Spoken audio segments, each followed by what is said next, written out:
Bumblebee is now the sixth live-action Transformers film to be made. It's been 11 years since the first one, and now they are doing a prequel film.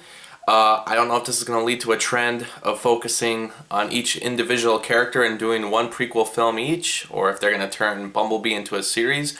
Who knows? Obviously, I think a lot of people have been turned off by the Transformers films ever since the first one was released.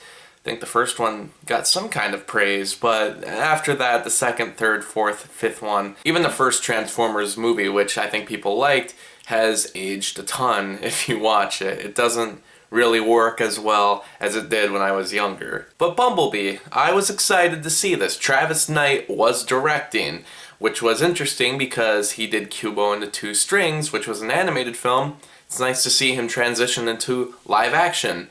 Had a great cast, had Haley Steinfeld and John Cena, and it was going to focus more on the human interaction with Bumblebee rather than on some war or a bunch of overblown action scenes. The movie takes place in 1987. Haley Steinfeld, who has lost her father, doesn't feel like she can fit in with her family anymore. She often goes to her uncle's junkyard to get some parts and to work on stuff, eventually finding this yellow beetle. The uncle gives her the car, she takes it home, and what do you know? It's a Transformer. This is a movie that you've all probably heard of before. It's like E.T. It's very much like The Iron Giant, to the point where there are some scenes that feel so similar that I almost felt like I was just watching a live-action version of that movie. Yet Bumblebee is still able to stand out as an entertaining film with really great characters. Haley Steinfeld is a very likable person. She's got a great personality. She's someone that you get to know right from the beginning. You understand her story, you understand her needs, you understand her motivations. She's someone that you get into immediately. You also really like Bumblebee in this movie. This is the first time where I've really felt personally connected to the robot on screen. That hasn't really happened with the other Transformers movies. And even though there's not really a lot of overblown action, all the action sequences are done great. It's paced as good as some of the Marvel films or some of the Mission Impossible films. It's got that same kind of driven style that doesn't do it too much, but all the scenes are done in an interesting way and are different from the last one that it never gets boring. The movie opens on Cybertron, for God's sakes, and Cybertron looks amazing. These are not the same Transformers we remember from the Michael Bay films. They look a lot more like their animated counterparts. I actually kind of care about their situation this time around. And yeah, they're robots. They were made to make toys. But this time around, they actually give them some kind of personality that I feel attached to them. John Cena's storyline makes a lot of sense too. He has an immediate hatred for Bumblebee, and you understand why. His character is not there simply to hate.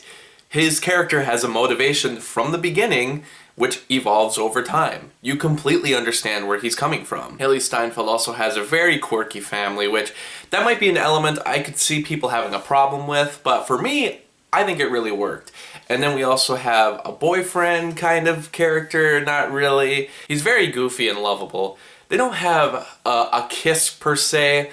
They kind of do, but it's not done in the way that you would see other movies do a relationship in an action film. It's actually done a lot more for laughs, it's a lot more believable, and I buy their chemistry. There are some things that I question. For instance, the movie does take place in the 80s. As to why, it seems like they wanted to just to have a good soundtrack. There isn't really anything about this movie that connects it to the 80s.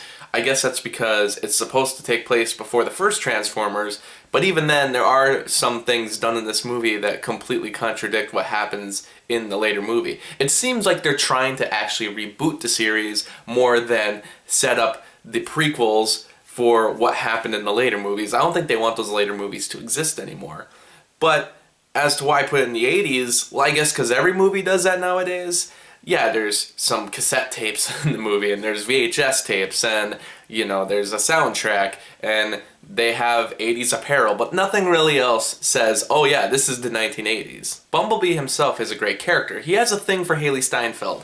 As to how any of that works, well, they have a way to make it work, because it's very much one way. she sees him as a friend, but I think he sees her more as a friend. But as to the dynamics of that relationship, well, it's something for the audience to read into, and I think that's very interesting. There was that scene in the trailer that looked like it was from The Shape of Water, and this movie almost kind of has that sort of vibe to it, except it doesn't go both ways. Mary Poppins Returns and Aquaman are probably going to cause this one to get overshadowed, which is too bad because it's also going to probably make the least amount of money of all the Transformers movies, and I don't think that's a good sign to send to the studio. So if you can, I'd really go and support this movie. The look of it and the characters alone make it worthwhile. There's a great scene in the garage where Haley Steinfeld's talking about her father and what happened to him and why she cares so much to fix up his car. And it's very heartbreaking. That whole scene is done amazing. I'll be giving Bumblebee 4 out of 5 stars. So what did you think of Bumblebee? Do you think it's better than the other Transformers movies, or do you think it needed to do something more than what it did?